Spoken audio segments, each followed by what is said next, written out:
Okay, I will be brief. Polisario is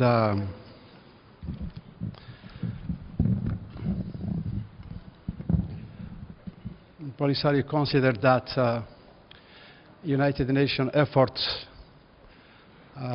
to enhance or push forward the negotiating process is back on track. Thanks to the leadership of the Secretary General and his personal envoy. The Security Council was informed about the situation, and we hope that now, after this long obstruction to the role of Mr. Ross, given the rejection by Morocco to his role as a mediator from May to now, there was no negotiations, and the stalemate was the main element on the radar. Now Mr. Ross has been there. He has reactivated his contact with the parties and with some member of the group of friends. And we are looking forward to work with him in the preparation of the next substantial report of the Secretary General to the Security Council. And still we continue to believe that United Nations Security Council it has a great responsibility to settle the question of Western Sahara on the basis of international law, and to make sure that self-determination will be the basis for settling in a lasting and just and fair manner the conflict over Western Sahara, which is the last colonial case in Africa. And meanwhile, as long as the conflict is not resolved, we continue to believe that it's a shame for United Nations that human rights are violated in Western Sahara, and there is still some resistance among some members of the Security Council to impede that MINURSO be in charge of observing and monitoring human rights. Yes, there was no result from the negotiation because there was no negotiation, and still human rights is a critical matter in which the credibility of the Security Council is at stake. In any case, we continue to believe that the engagement of United Nations is an essential element in resolving the conflict of Western Sahara. We are happy that now the Security Council has a more clear picture on what went on and what could go on. And as I said, we will continue to work with Mr. Ross and to prepare the chances for the next substantial report, which is going to be on April 2013. Yes, also what is going on in the area, mainly in the Sahel, is a great signal, is a strong signal that we cannot focus, the international community focus on one part of the area in Sahel and continue to believe that the status quo in Western Sahara is going to be the best solution. I think it is a tragedy, it is a colonial case that should be resolved on the basis of UN Security Council and General Assembly resolution. Then we believe that the chances open to resolve the conflict should not be missed, and the party who is going to block UN efforts to resolve the conflict of Western Sahara will bear a greater responsibility. And thank you very much. If you have a question, I will be ready to help to answer. I want to ask you about freedom of movement and also freedom of the press. Ambassador Ross seemed to say that he didn't think MINURSO has a problem with freedom of movement, but he also said there's disagreements about how the mandate of MINURSO is interpreted. Since you got, what's the Polisario's understanding of any restrictions that are on MINURSO and whether they should be made, raised publicly by DPKO? Yeah. In any case, I cannot replace what the special representative as a head of MINURSO think about this issue, but what we really want to underline is that MINURSO is close to any contact with the population, with human rights defenders, and with the press. and the observers and the press continue to be expelled from the territory.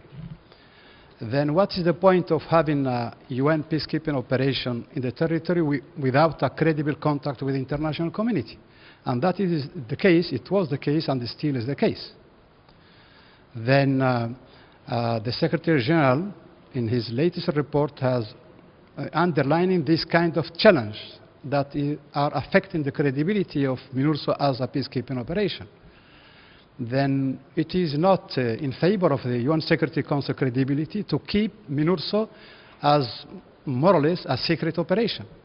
Then should be open up to international media, to observers, and to have a credible contact with the population of Western Sahara. That is the main objective, to keep credibility as the guideline for UN involvement, which is, unfortunately, is not the case with regard to MINURSO. Thank you.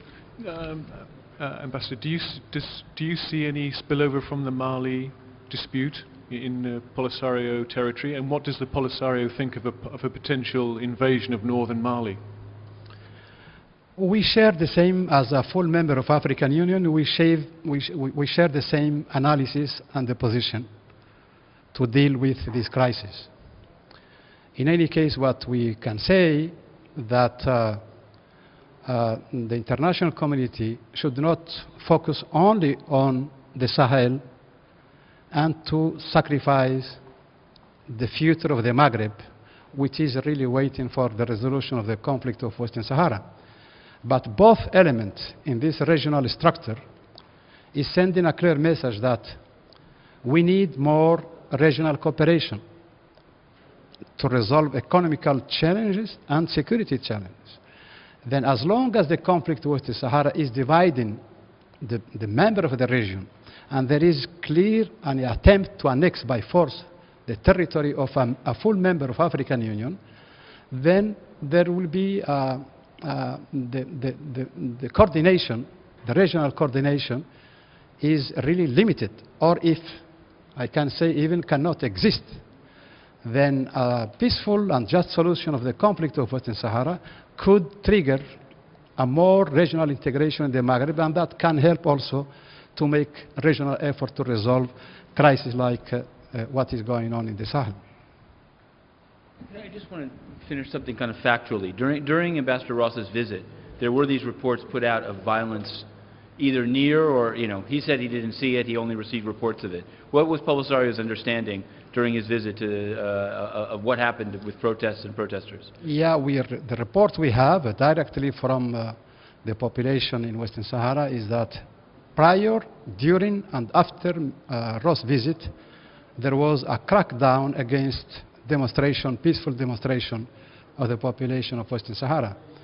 Still many cases of political detainees are waiting for military courts in Morocco, which is really in contradiction with the pretension of to be a democratic country.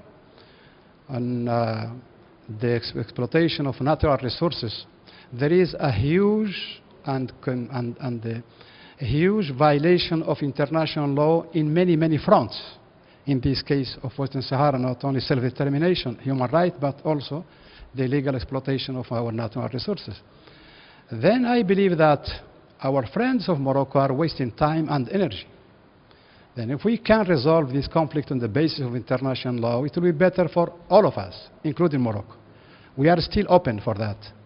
And we continue to believe that the best solution to resolve the conflict with Western Sahara is to give the floor to the people of Western Sahara. If they want to be Moroccan, they will say it's not a referendum. If they want to be a free nation, it's their right. Then the rule of the games are clear. It's a colonial case, and self-determination is a sacred principle for the international community. Where does the EU fisheries agreement stand? Still, that is one of the major concern we have now, and the unfortunate side of this issue is the implication of European Union in continue to violate international legality in Western Sahara. I hope that the European Union will refrain from continuing to make this kind of agreement with Morocco, which is really a clear, another unfortunate violation of international law by democratic countries like the European Union. I hope that this agreement will never take place unless it's clearly indicated that it's not affecting Western Sahara natural resources.